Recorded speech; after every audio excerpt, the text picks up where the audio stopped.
Hello guys, and welcome to another video from Vintage Radar. Today we are going to look at this vintage 90s 700 years of Switzerland GZ119 Swatch watch. As you can see, this is the second edition, and we also have the number 0152.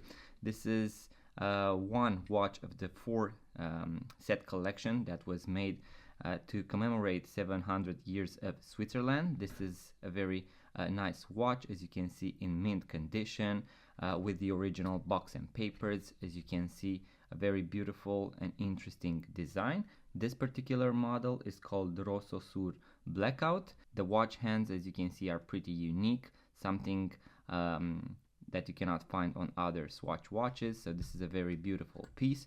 We already have it on our website, so we have several of these models. As you can see, 0152 of 5555. So this is the exact number that is written right here. So you get the watch with the original box and papers. As you can see, there are 5,000 pieces limited per edition.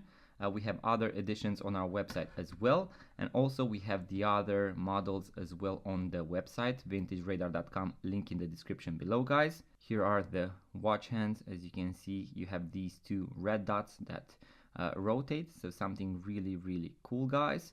I'm going to leave a link in the description below to this exact model, and if you're interested in watches, vintage watches, Swatch watches, watch tutorials, make sure to subscribe to this YouTube channel, guys, and I'm going to see you on the next video. Give it a thumbs up, leave a comment, and see you on the next one, guys.